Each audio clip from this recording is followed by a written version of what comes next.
नमस्कार, आईबीएन भारत देख रहे हैं आप। मैं हूं देवेंद्र कुशवाहा।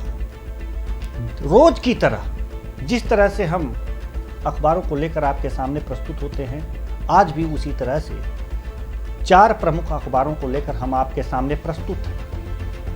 आज किस अखबार ने कौन सी सुर्खी लगाई है, हम आपको बताएंगे। साथ ही यह भी बताएंगे कि उस सुर्खी के अंदर क्या छपा है, किस पेपर ने क्या बताया है और किस पेपर का क्या दृष्टिकोण है। साथ ही दूसरी खबर क्या है, इस पर भी चर्चा करेंगे। समय रहा तो संपादकीय पर भी कुछ चर्चा हो जाएगी। तो चलिए शुरू करते हैं पहले अखबारों के सुर्खियों से। सबसे पहले जो अखबार है हमारे पास, वह अखबार एनबीटी यानी कि नवभारत टाइम्स। रोज नवभारत टाइम्स से ही हम इस कार्यक्रम की शुरुआत करते हैं, उसकी सुर्खियों से शुरुआत करते हैं, इसलिए वह परंपरा कायम रहेगी आज भी। और आज हम आपको बताएंगे कि इस अखबार ने, इस पेपर ने क्या सुर्खियां लगाई।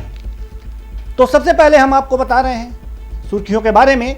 तो ये जो सुर्खियां हैं एनबीटी की, मैं आपको दिखाना चाहूँगा। पहले आप इसे स्क्रीन पर देख लीजिए कि ये क्या सुर्खी लगी है।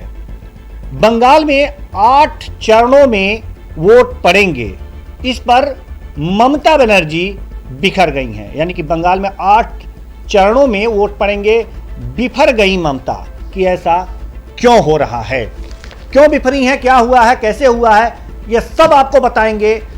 आपको बताएं कि 5 राज्यों के विधानसभा चुनाव की घोषणा हो चुकी है और इस घोषणा में सबसे ज्यादा जो लंबा चुनाव होगा वह पश्चिम बंगाल का होगा। और इस पर ममता बनर्जी ने क्या कहा है यह भी आपको बताएंगे इस खबर में, इस अखबार में। और इस खबर के अंदर क्या है मैं आपको बताता हूं। शुरुआत यह करता है अखबार कि 5 राज्यों में चुनाव की तारीखों का ऐलान हो गया। कल ऐलान हुआ, जाहिर सी बात है आज पेपर में आएगा, तो कल ऐलान हो गया। मैं आपको बता रहा हूं, इसमें लिखा गया है कि 27 मार्च से 29 अप्रैल के बीच 8 चरणों में चुनाव करवाने की घोषणा हुई है। असम में 3 चरण में, तमिलनाडु, पुडुचेरी और केरल में 1-1 चरण में वोट पड़ेगा। वोट की शुरुआत 27 मार्च से बंगाल और असम से होगी। बंगाल में यह चुनावी त्यौहार 62 दिन तक चलेगा। यही महत्वपूर्ण है, यही महत्वपूर्ण है। और अगर जो ये चुनाव हो रहे हैं तो मतों की गणना सभी की एक साथ होगी। 2 मई को चुनाव के नतीजे आएंगे और किन राज्यों में किसकी सरकार बनेगी ये आपके सामने हो जाएगा। इसके बाद हम आपको थोड़ा सा और ब्रीफ कर दें, इसमें इस अखबार ने और क्या लिखा है। वोट डालने का समय 1 घंटे बढ़ा दिए गए हैं। बतौर चुनाव आयुक्त 11 चुनाव और बतौर मुख्य चुनाव आयुक्त 14 चुनाव देख चुके हैं अरोरा। जो मुख्य चुनाव आयुक्त हैं सुनील अरोरा, इनके बारे में अखबार लिखता है कि यह बतौर चुनाव आयुक्त 11 चुनाव और मुख्य चुनाव आयुक्त 14 चुनाव देख चुके हैं। और ये 30 अप्रैल को रिटायर हो रहे हैं, यानी कि चुनाव करा करके ये रिटायर हो जाएंगे। आगे मैं बता रहा हूं कि ये चुनाव की तारीखों के ऐलान से पहले, ठीक पहले, राज्य के जो मुख्यमंत्री हैं, चाहे ममता बनर्जी हो बंगाल में और तमिलनाडु में, कुछ घोषणाएं हुई हैं। शायद ये लुभाने वाली घोषणाएं हैं। इसमें कहा गया है पश्चिम बंगाल में क्या घोषणा हुई है। अखबार बताता है कि पश्चिम बंगाल में दैनिक वेतनभोगी कर्मचारियों के वेतन में वृद्धि की घोषणा की गई है। श्रमिकों के वेतन पहले से 144 रुपए जो था उसे बढ़ाकर 202 रुपए कर दी गई है। वहीं अर्ध कुशल श्रमिकों के लिए इसे 172 रुपए से बढ़ाकर 303 रुपए कर दी गई है और कुशल श्रमिकों के लिए 404 रुपए मजदूरी कर दी गई है। ये सारी चीजें हैं।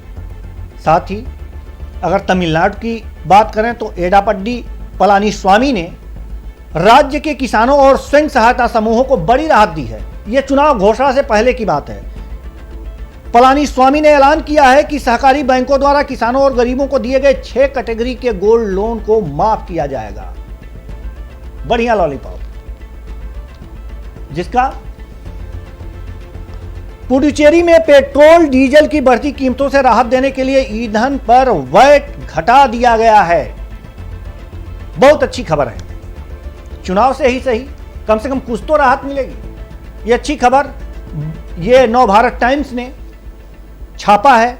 अब देखते हैं अगला अखबार जो अमर उजाला है, ये क्या छाप रहा है, ये क्या बता रहा है, इनकी क्या हेडलाइंस है। तो आपको बता दें कि इन्होंने एक ही हेडलाइन लगाई है पूरे अखबार पे। जो फ्रंट पेज पे इनकी जो हेडलाइन है वो लिख रहे हैं कि 5 राज्यों में चुनावी शंखनाद, पश्चिम बंगाल में 8 चरणों में होगा मतदान। सब हेडिंग्स इनकी है 27 मार्च को पहला चरण, असम में 3, तमिलनाडु, केरल और पुडुचेरी में एक चरण में 6 अप्रैल को वोट पड़ेंगे, नतीजे 2 मई को आएंगे। सारी चीजें वही हैं, लेकिन इनमें अलग क्या है? अलग ये है कि ये बता रहे हैं कि खर्च की सीमा, बंगाल में सुरक्षा बलों की तैनाती, यानी कि जो तैनाती होगी सुरक्षा के लिए, ये अलग ये बता रहे हैं कि इसमें कितनी कितनी कंपनियां तैनात की जाएंगी। साथ ये भी बता रहे हैं बॉक्स में बड़ा ही व्यवस्थित तरीके से, ये चीज़ मैं आपको दिखा दूं कि बहुत ही व्यवस्थित तरीके से ये बता रहे हैं कि यहाँ कहाँ कितनी सीटें हैं। साथ में और भी चीज़ें हैं जो मैं आपको बता रहा हूँ, बताऊँगा। इनमें अलग जो है उसके इतर क्या लिख रहे हैं? खर्च की सीमा 10% का इजाफा 10% जो खर्च की सीमा है उसका इजाफा हुआ है।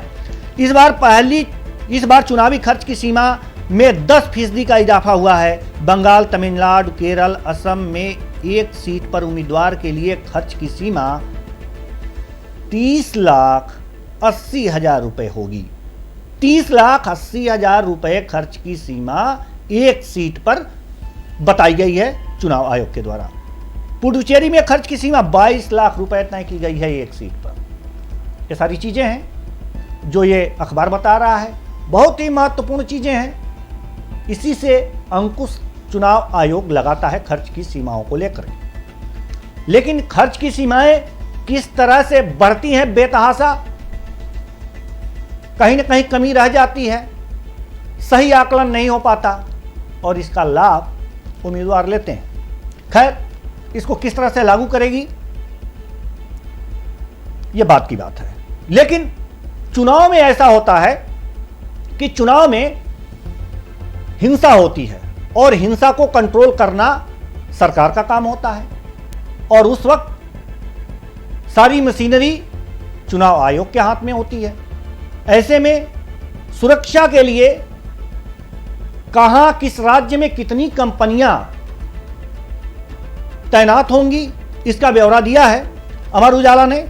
अमर उजाला लिख रहा है कि बंगाल में सुरक्षा बलों की 125 कंपनियां उतारी जाएंगी, तमिलनाडु में 45 कंपनियां उतारी जाएंगी, असम में 40 कंपनियां, पुडुचेरी में 10 कंपनी और केरल में 30 कंपनी तैनात की जाएगी चुनाव सकुशल संपन्न कराने के लिए।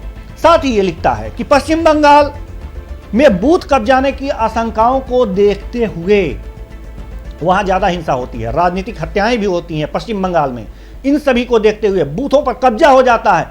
इन सब को देखते हुए 2 विशेष पुलिस पर्यवेक्षक, उनका नाम भी खुलासा हुआ है, विकास दुबे और MK दास तैनात किए जाएंगे और ये लोग देखेंगे कि किस तरह से कहां पर कहीं पर भी बूथ कैप्चरिंग की घटना पश्चिम बंगाल में न हो।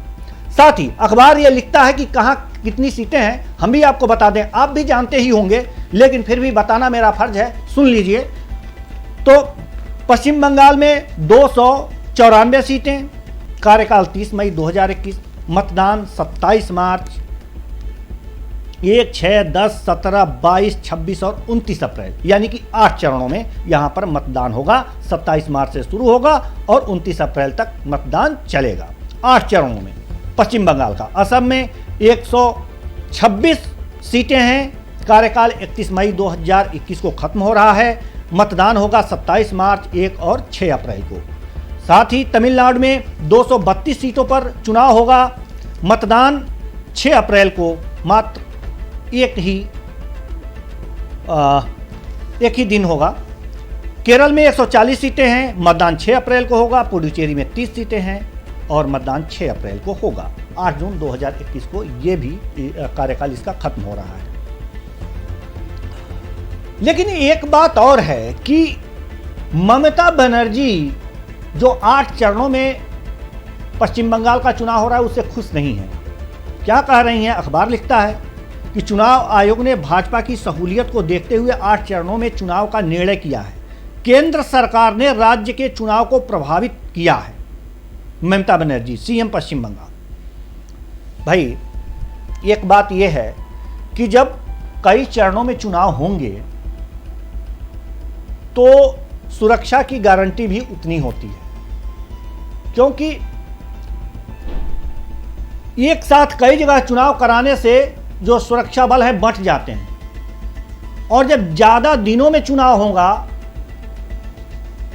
तो वहां पर सुरक्षा बल ज्यादा होंगे और सुरक्षा की भावना ज्यादा जागृत होगी मतदाताओं में। चूंकि पश्चिम बंगाल का इतिहास यह रहा है कि वहां राजनीतिक हत्याएं होती रहती हैं। यह विधानसभा चुनाव है, लेकिन वहां पर पंचायत चुनाव में भी राजनीतिक हत्याएं होती देखी गई हैं।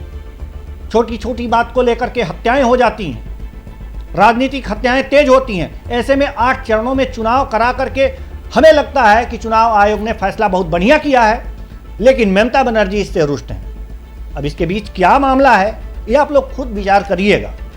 लेकिन अमर उजाला यहीं नहीं रुकता है, अपने दूसरे पेज पर पूरा ब्यौरा लिखता है।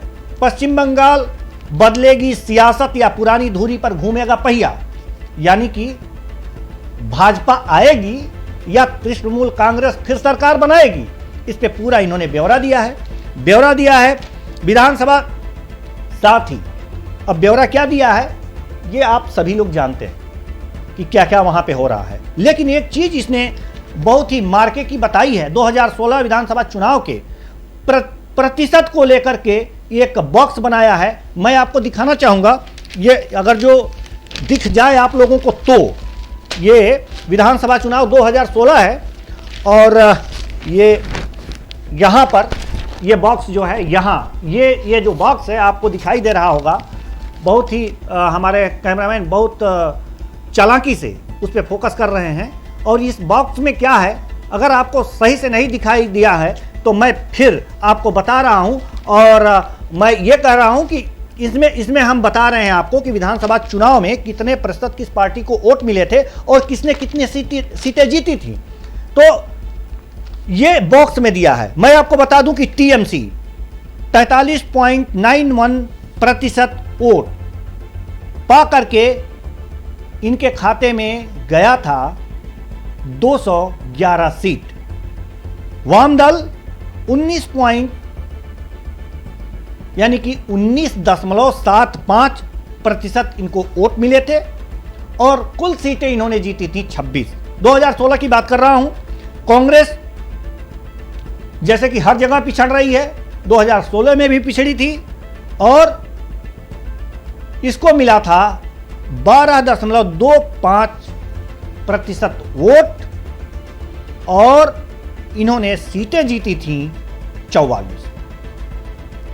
बीजेपी की जहां तक बात करें तो इसे मिले थे 10.16% वोट, और इनकी सीटें थी 3%। 3% सीटें इन्हें मिली थी। अब बात थोड़ा सा लोकसभा चुनाव का भी इन्होंने जिक्र किया है। लोकसभा चुनाव में किसको कितनी प्रतिशत वोट मिले थे, तो आपको बताएं कि लोकसभा चुनाव में टीएमसी का प्रतिशत घटा था। टीएमसी का प्रतिशत वोट प्रतिशत जितना मिलना चाहिए विधानसभा चुनाव में 44.91% मिला था, और लोकसभा चुनाव में टीएमसी को 43.69% वोट मिले थे।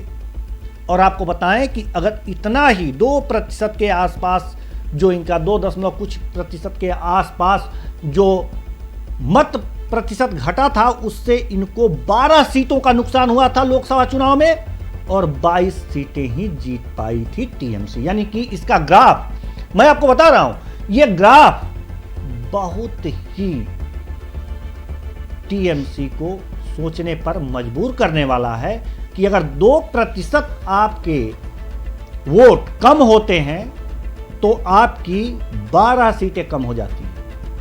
बहुत महत्वपूर्ण है 2016 और फिर लोकसभा चुनाव का आंकड़ा अगर जो मिलाया जाए तो लगातार तृणमूल कांग्रेस की जो बात करें तो उनके ग्राफ वोट प्रतिशत गिरते जा रहे हैं। वहीं अगर बीजेपी की बात करें तो बीजेपी को 40.6% वोट लोकसभा चुनाव में मिले थे। ध्यान दीजिएगा, विधानसभा चुनाव 2016 में 10.16% इनका वोट प्रतिशत रहा और लोकसभा चुनाव में 40.6% वोट, यानी कि इनका 30% के करीब वोट बढ़ गया। और यह बढ़ना यह दिखाता है कि 18 सीटें बीजेपी अपने खाते में जीत ली। लोकसभा चुनाव के दौरान 18 सीटों पर इन्होंने अपना कब्जा किया, यानी कि 16 सीटें प्लस हो गई। यानी कि बीजेपी का ग्राफ पश्चिम बंगाल में बढ़ रहा है। ये कांग्रेस 5.6%, 2 सीटों का नुकसान झेली थी, 2 सीटें इसे मिली थी। वाम दल 6.34%, ये खाता भी नहीं खोल पाए। इनकी 2 सीटें थी, दोनों वाम दलों ने गंवा दिया था। तो वाम दलों का जो रोल है वो भी गिरता जा रहा है पश्चिम बंगाल में। टीएमसी का भी ग्राफ गिरता ही जा रहा है। अगर ये आंकड़े इसी तरह से चलते रहे तो बीजेपी के लिए एक शुभ संकेत माना जाएगा और ममता बनर्जी जो इस समय दिक्कत में है और ये सोच रही हैं कि वो सही सोच रही हैं कि हो सकता है कि उनका जो पहिया है वो धराशायी हो जाए, राजनीति का पहिया, और हो सकता है कि उनके किले में सेंध लगा करके बीजेपी अपना परचम लहरा दे। बात केरल की अगर जो कर लें, अमर उजाला जो है केरल पे भी फोकस किया है। केरल की बात करें तो विधानसभा चुनाव में किसको कितने वोट मिले और सीट मिले 2016 के विधानसभा चुनाव में, तो मैं आपको बता दूं एलडीएफ 43.48% वोट पाकर कुल 91 सीटों पर इन्होंने कब्जा जमाया है। 91 सीटों पर इन्होंने कब्जा जमाया है। ये बातें मैं आपको बता रहा हूं। यूपीएफ 38.81, 47 सीट, और राजागढ़ 14.96% वोट पा करके एक सीट पे अपनी जीत दर्ज कराई थी। अगर जो विधानसभा चुनाव 2011 की बात करें, ये तो 16 की बात थी, तो 11 में भी लगभग रेशियो जो एलडीएफ के 68, यूडीएफ के 72 और राजागढ़ खाता नहीं खोल पाई थी। यानी कि 11 से 16 तक आते आते राष्ट्रीय जनतांत्रिक गठबंधन के वोट प्रतिशत में दुगना इजाफा हुआ और 1 सीटों पर जीत दर्ज की है। यानी यहां भी घुसपैठ बीजेपी की जारी है। रह गई बात, अगर असम की बात करें, असम के बारे में भी ये बता रहा है अखबार, तो अगर बता रहा है तो हम भी आपको बता रहे हैं। सुनिए, इसमें क्या है कि महागठबंधन में वाम दलों के आने से मुकाबला दिलचस्प हुआ। महागठबंधन में वाम दल घुस गए, महागठबंधन जो है, तो दिलचस्प मुकाबला हो गया है। खैर, यह मुकाबला किस तरह से दिलचस्प है और क्या है, ये आपको आने वाले दिनों में पता चलेगा। लेकिन हम सीटों की संख्या बताते हैं। 2016 में असम में असम, जैसा कि मैं पहले आपको बता चुका हूं कि कहां कहां कितनी सीटें हैं। असम में 126 विधानसभा सीटें हैं, माफ कीजिएगा, असम में 126 विधानसभा सीटें हैं और 126 विधानसभा सीटों में 2016 का चुनाव हुआ था उसमें बीजेपी को वोट मिले थे 29.5% और सीटें जीती थी 60। एजीपी को मिले थे 8.1%, सीट मिली थी 14। बीपीएफ 3.9% वोट पाकर के 12 सीटों पर कब्जा जमाई थी और कांग्रेस 30.9% वोट पाकर 26 सीटों पर अपना कब्जा जमाई थी। बाकी एआईयूडीएफ 13% वोट पाकर 13 सीटों पर कब्जा जमाई थी। बहुत ही आश्चर्यजनक आंकड़ा यूआईडीएफ का, 13% वोट पाकर 13 सीटों पे कब्जा। लोकसभा चुनाव की बात नहीं करते हैं क्योंकि छोड़िए इसे। बात अब तमिलनाडु की, अम्मा और करुणा के बिना होगी जंग, क्योंकि ये दोनों नेता नहीं है। अमर उजाला यह बताता है, अमर उजाला यह भी बता रहा है कि 5 राज्य 8 चरण 824 कुल सीटें 18.72 करोड़ कुल मतदाता। बहुत ही मोटे मोटे लिख दिया है। तो ये जो मोटा मोटा इनकी थीम थी मैंने आपको बता दिया, और कहां कौन पैठ बना रहा है, कहां किसको कौन मात दे रहा है, ये आंकड़े से मैंने आपको समझा दिया। अगर आप हमारी बातों को गौर से सुनेंगे तो समझ में आ जाएगा कि अगला जो चुनाव होने जा रहा है वो किस पे होने जा रहा है और कौन बाजी मारने वाला है। गारंटी के साथ मैं नहीं कह सकता क्योंकि राजनीति में कुछ भी हो सकता है और एक दिन में ही हवा का रुख कुछ बदल जाता है। लेकिन जो आंकड़े बता रहे हैं उसमें पश्चिम बंगाल में इस बार हवा बीजेपी की दिख रही है।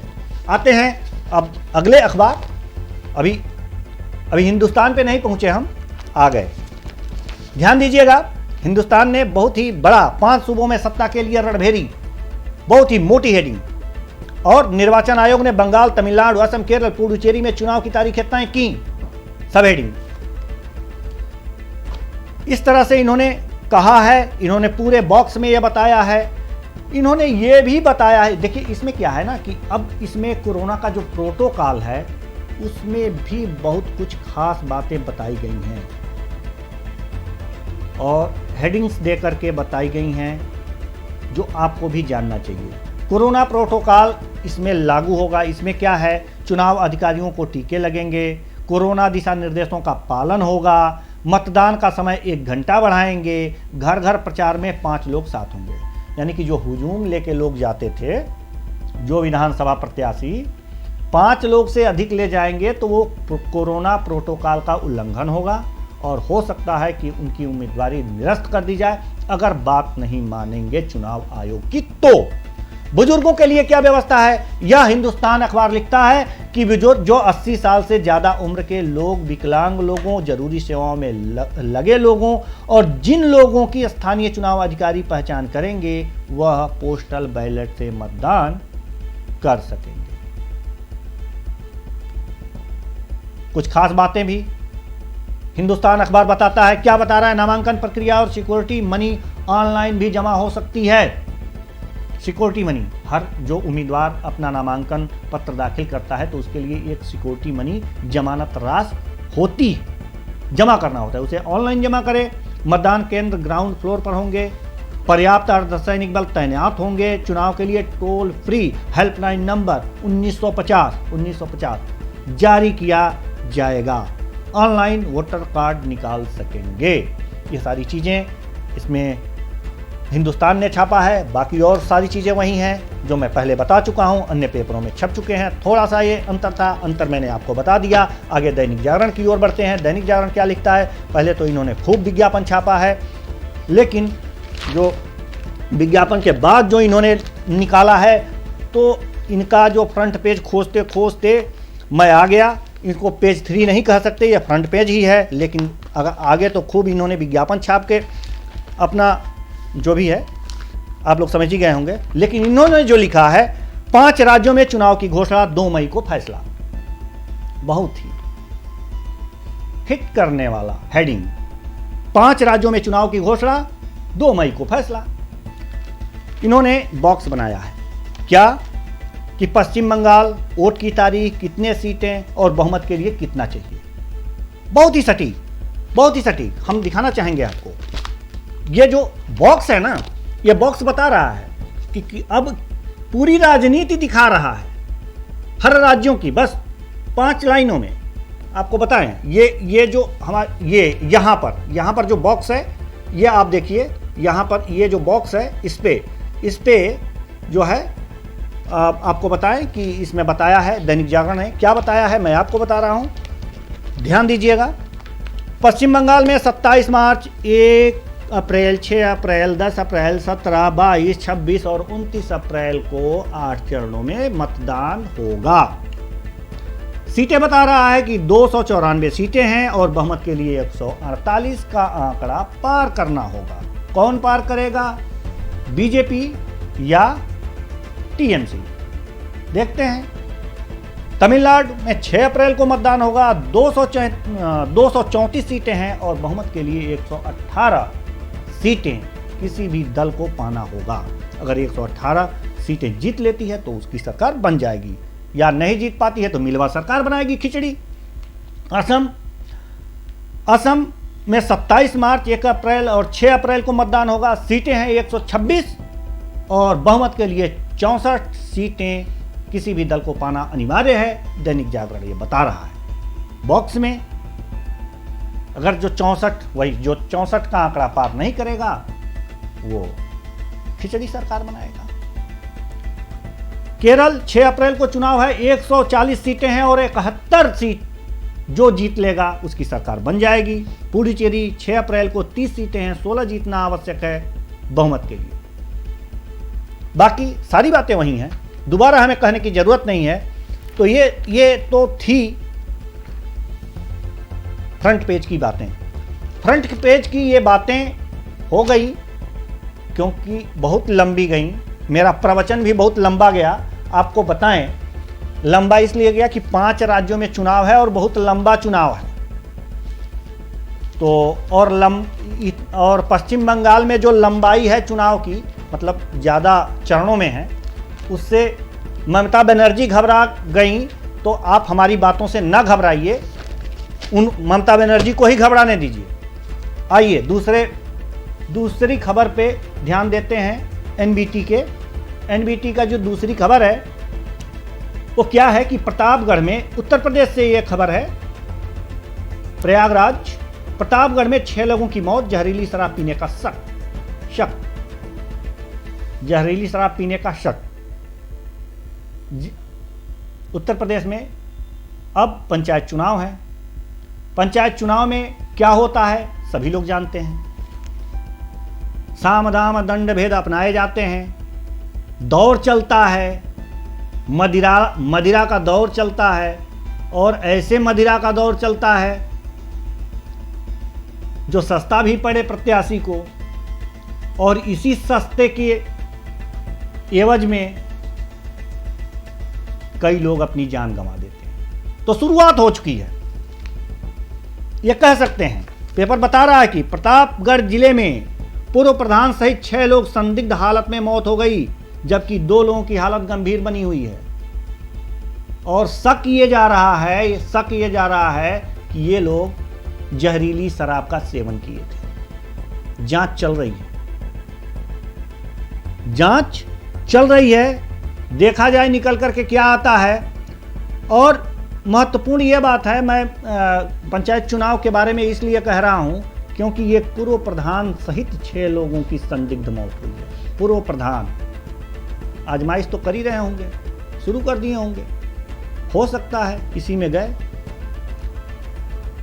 तो ये जरूरी है, यह उन लोगों के लिए जो पंचायत चुनाव में शराब बांट करके ये चाहते हैं कि हम जीत हासिल कर लें, उन लोगों के लिए ये एक तरह से उनके दिमाग की घंटी हिलाने के लिए काफ़ी है कि ऐसा ना करें। आप भी जा सकते हैं, जल्दी ही ऊपर वाले का बुलावा आ सकता है अगर इस तरह की गलती कर देंगे तो। और जो पीने वाले हैं उनके लिए भी यह सबक है कि फ्री की कोई सामान ना लें। कोई कितने दिन फ्री पिलाएगा आपको? चुनाव बीतते ही वही बुराई करेगा जो आपको फ्री में शराब का सेवन कराया है। और फ्री के सेवन के चक्कर में यदि आपको जहरीली शराब मिल गई तो आपके बाल बच्चों का कौन होगा? इस पे ध्यान देने वाली बात है और एक सीख लेने वाली यह खबर है जो नवभारत टाइम्स ने अपनी दूसरी लीड खबर बनाया है। ज्यादा इसके तह में जाने की जरूरत नहीं है, इससे सीख लेने की जरूरत है। बाकी आप खुद समझदार हैं। तीसरी खबर के बारे में चर्चा करने से पहले हम दूसरी खबर का पूरा एक तरह से भांवर घुमाना चाहते हैं। भांवर यह होता है कि एक के बाद एक क्रम, भोजपुरी का शब्द है, कभी कभी निकल ही आता है, तो उसके लिए आप लोग क्षमा करें, लेकिन अपनी भाषा है वो तो हमसे निकलेगा ही और इसको कोई रोक नहीं सकता। अमर उजाला ने दूसरी खबर कुछ लगाया ही नहीं है और इस पे मैंने काफ़ी समय दिया है, आप इस पेपर को देख सकते हैं। पहली ही खबर विधानसभा चुनाव। विधानसभा चुनाव के बाद कोई भी ऐसी खबर इन्होंने नहीं छापी है। बड़ा सा विज्ञापन और उसके बाद विधानसभा चुनाव देख सकते हैं आप। तो दूसरी खबर हमें बताने की जरूरत ही नहीं है, लेकिन यह चीज बताने की जरूरत है कि इसके दूसरे पेज पे विधानसभा चुनाव से संबंधित ही सारे चीज रखे गए हैं। तो यहां भी रखते हैं इनको किनारे, आते हैं हिंदुस्तान पे। हिंदुस्तान ने दूसरी खबर क्या लगाई है? ये भारतीय अर्थव्यवस्था में घुस गए हैं। हिंदुस्तान जो पेपर है अपनी दूसरी खबर भारतीय अर्थव्यवस्था मंदी से बाहर निकली, खुशखबरी दे रहे हैं ये कि मंदी से बाहर निकली। क्या कह रहे हैं कि कोरोना की वजह से गिरावट के बाद सकारात्मक हुई विकास दर। अक्टूबर दिसंबर तिमाही में 0.4% दर्ज की गई जीडीपी विकास दर, यानी कि जीडीपी की ग्रोथ रेट।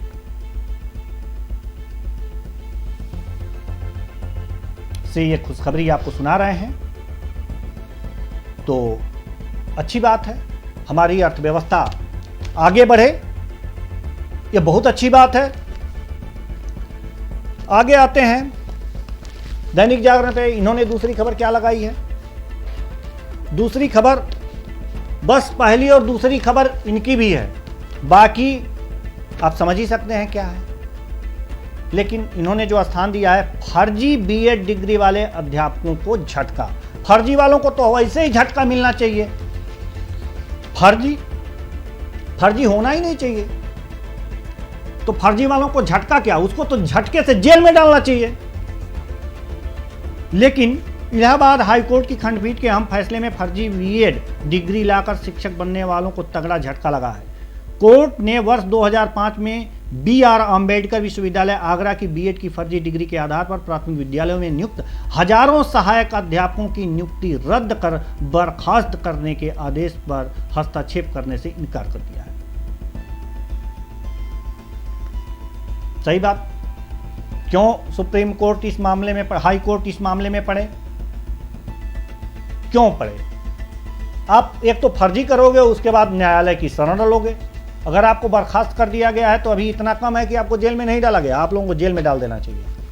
अच्छी खबर है, फर्जी वाले सावधान, और ऐसा होना चाहिए।